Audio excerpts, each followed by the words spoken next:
One of the groups that is very frequently mentioned in the New Testament is the Pharisees. And if you listen to any news bulletin, you also hear references to the Pharisees and Pharisaical and phrases with this word Pharisee in it.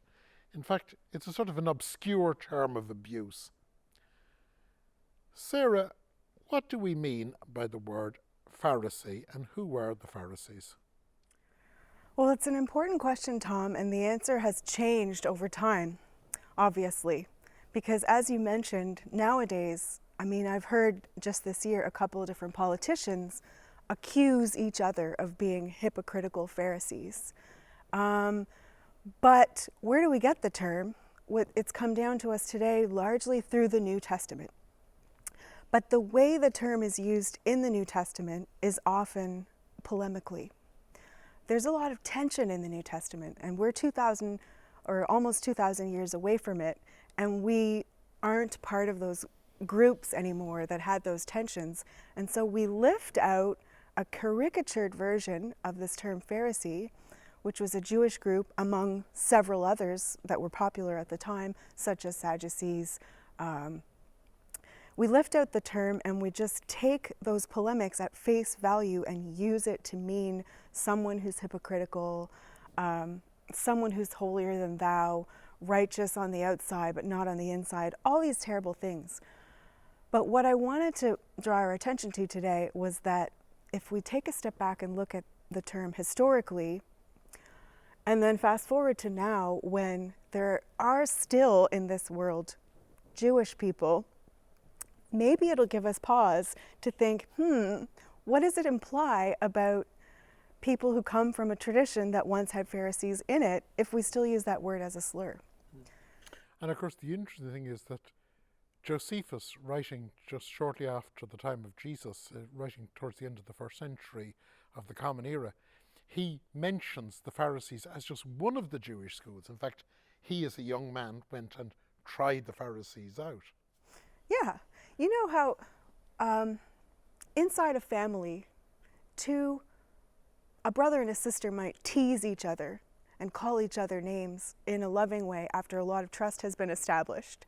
Well, sometimes in the New Testament, groups that are all Jews who are used to debating with each other, part of their very identity is debate, call each other out and criticize each other, but we who aren't in that group should not jump in, just like some person shouldn't jump into that family and call the person a name if they're not part of the family. And that's a very interesting metaphor you use about the brother and sister in a family, because in many of the stories that come down to us about Jesus in the canonical Gospels, you find a tension between Jesus on the one hand and the Pharisees on the other. And you forget actually that the group that if you had to try and say is Jesus like a particular group, the group he's probably most like is actually the Pharisees.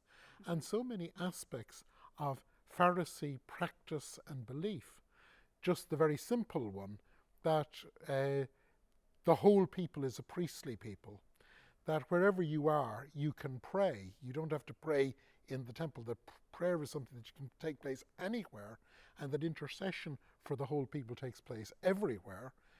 These are all basic Pharisee ideas and Pharisee practices that have become actually standard elements of the Jesus group.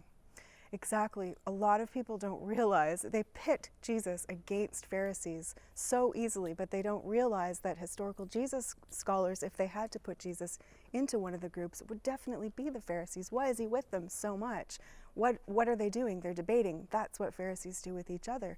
And there's a tension between more people-oriented groups and more elite-oriented groups, such as Pharisees versus Sadducees. Pharisees were kind of bringing Judaism to the everyday people, and Jesus also was very focused on the everyday people over and against the elite. It's Pharisees you find out in the villages, the very same villages that Jesus is presented as visiting.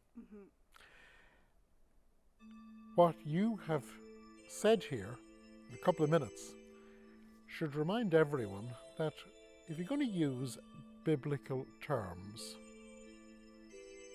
don't traduce them and don't make caricatures of them. Sara, thanks for coming in.